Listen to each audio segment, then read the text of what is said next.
Hey Liz, have you ever heard of stopper rescues in whitewater kayaking? Yeah, I have.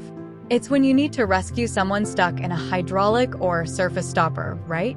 There are different techniques for boaters and swimmers. Exactly. For boaters, self-rescue is key. Spending time playing in tame holes helps develop the skills needed to paddle out of trouble. If a boater gets caught in a stopper, they're usually turned sideways and held firmly in the slot. Right, and if they do nothing, they risk capsizing. To stay upright, they need to lift the upstream edge with their knees so the water flows under the hull. They might also need to lean onto their paddle for support, using a low or high brace. That's correct. The angle of the stopper dictates how they stay upright. Once they regain control, they need to unweight the paddle and use power strokes to drive the boat to a weakness in the stopper where they can escape. It's also important for boaters to be proficient on both sides. Depending on the stopper's shape, they might use a low or high brace between power strokes. In a frowning stopper that feeds towards the center, it's hard work to reach the outflow. Definitely. They can improve efficiency by using edge control and balance to focus paddle power on moving the boat along the stopper. Timing their run at the weakness to coincide with the best part of the cycle helps maximize their chances of breaking free. What about endering out? It's an option for specialist whitewater open boats, C1S, and kayaks. If they're about to be sucked back in, they can drive the bow or stern deep into the stopper's face, trying to get through the stopper into the outflow. Yes, but it can be risky. They might perform a complete loop and end up back in the slot. Techniques like bow enders and stern enders help control this. For bow enders, they stand upright on the footrest and lean back against the rear deck to keep their center of gravity over the bow. And for stern enders, they throw their weight forward, touching their forehead to the deck, and dig the paddle into the undertow to help pull through the stopper. It's effective for small stoppers. Absolutely. Now, for boater-to-boater rescues, these only work in less serious stoppers and should be used when guiding or coaching novices. One technique is bumping out, where a rescuer positions upstream and parallel to the victim, then bumps them out. But that's dangerous and more likely to cause injury. Bow rescues are safer. The rescuer approaches from downstream, keeping most of the boat on the downstream side of the boil line, and positions the bow for the victim to grab. The rescuer then reverse paddles out of the stopper. Exactly. In a weak stopper, the rescuer might pull the victim and boat over the boil line. Otherwise, they'll drag the victim along the stopper to a weakness where the outflow can push the victim out. What about bank-based rescues? If a stopper's weakness is close to the bank or a rock, the rescuer can pull the boat and boater out. They can also throw a line to a stable, upright boater. For rafts, the problem is that swimmers lose contact with the raft quickly if they fall in.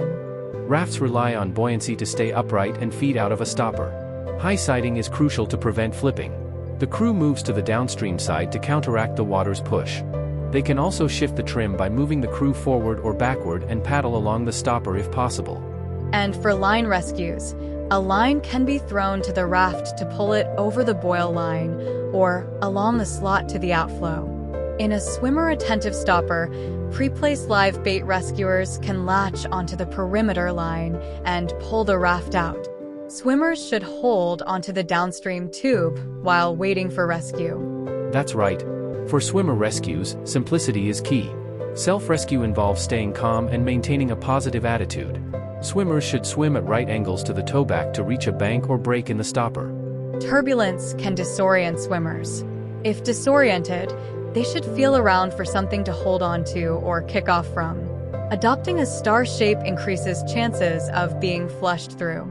An alternative is to deliberately swim into the face of the green water to get pushed along the bottom and out of the stopper.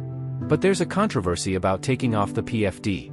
Most experts agree it's not a good idea because if the swimmer isn't flushed out, they might not have enough buoyancy to surface for air.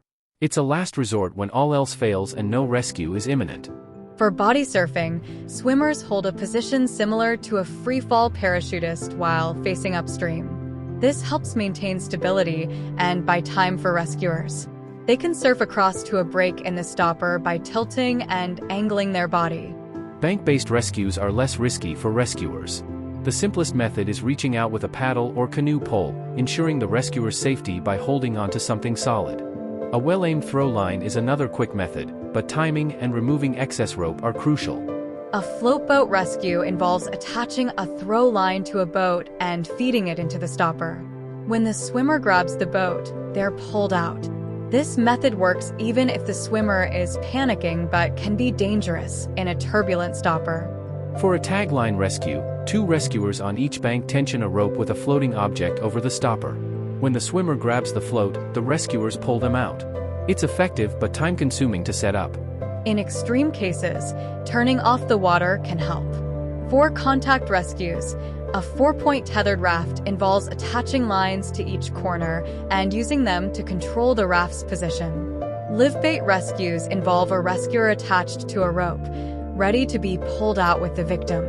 Lastly, tethered boater rescues are used when the victim is unresponsive or too far from the bank for a live bait rescue. A rescue boater, attached to a line, makes contact and is pulled back to shore with the victim. This reminds me of a story where someone saved a child from a recirculating stopper using a hosepipe. It was a quick-thinking and brave rescue that shows the importance of having basic knowledge and skills to act in such situations.